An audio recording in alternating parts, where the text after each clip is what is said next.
Recreational cannabis is already back in Ontario.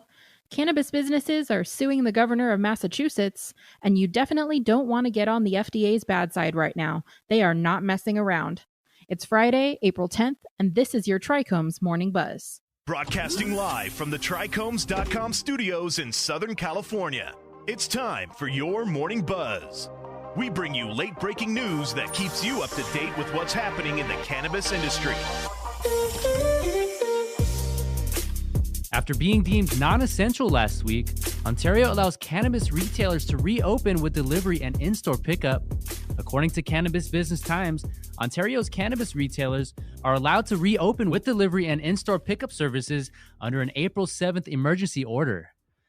This is welcome news for dispensaries that were told last week that they had been removed from the province's list of essential businesses, which effectively shut the stores down until further notice.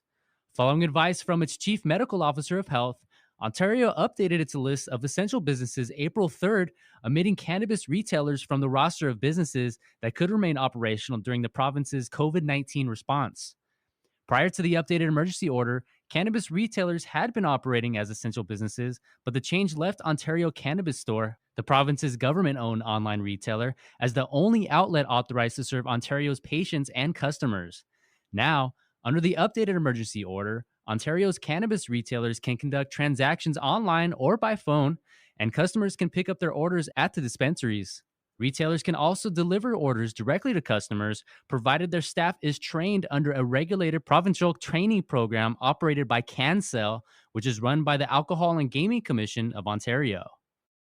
Over in the States, the Massachusetts governor is being sued over closing recreational cannabis stores. MJ Biz Daily reported that a handful of adult-use cannabis businesses sued Massachusetts Governor Charlie Baker on Wednesday, seeking a reversal of his executive order requiring recreational cannabis stores to close during the COVID-19 crisis. The lawsuit challenges the Republican governor's decision that adult-use cannabis stores are non-essential businesses and must remain closed until May 4th, calling it unconstitutional. The lawsuit, filed in Suffolk Superior Court in Boston, contends the governor's order forced 43 licensed adult-use retailers to close, as well as many more cultivation and manufacturing facilities. Together, those cannabis businesses employ about 8,000 workers and generate $13 million in weekly gross sales, according to the suit. By classifying adult-use marijuana establishments as non-essential, while classifying similar regulated businesses, such as liquor stores and medical marijuana dispensaries, as essential, the executive orders violate the constitutional rights of the plaintiffs and exceed the governor's executive authority, the lawsuit charges. Baker said he didn't classify adult-use cannabis stores as essential because he feared out-of-state customers would shop there, potentially spreading the coronavirus. Meanwhile, Massachusetts regulators eased some rules to allow recreational cannabis cultivators, retailers, and manufacturers to supply product to the state's medical market, which has been surging. The state received over 1,300 new medical cannabis registrations from March 23rd to April 1st, a 158% increase from the previous 10-day period, according to the Cannabis Control Commission. The FDA is cracking down on CBD companies that are making COVID-19 claims. Hemp Industry Daily reports the FDA has sent warning letters to 3 more CBD retailers for making COVID-19 claims. Letters were sent to Indigo Naturals and Native Roots Hemp on Monday and to the CBD online store on Wednesday.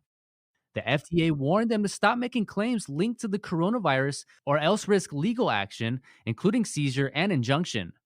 The FDA said all 3 companies sold CBD products that were unapproved and misbranded drugs and violated the Federal Food, Drug, and Cosmetic Act. The claims made on their websites, the FDA said, misleadingly represent them as safe and or effective for the treatment or prevention of COVID-19. Last month, U.S. Attorney General William Barr directed all U.S. attorneys to prioritize the investigation and prosecution of coronavirus-related fraud, particularly individuals and businesses selling fake cures for COVID-19 online. In the letter to Indigo Naturals, the FDA cited company statements suggesting that CBD has both antibacterial and antiviral effects and could be an antiviral agent for coronavirus. And that was today's Morning Buzz. Come see what industry professionals are saying and join the conversation with the cannabis community at TRICHOMES.com. And be sure to keep up with us on all social media platforms, subscribe to our podcast, and the TRICHOMES YouTube channel for daily content. My name is David Fortin. And my name is Allison Ben-Yehuda. Stay safe out there.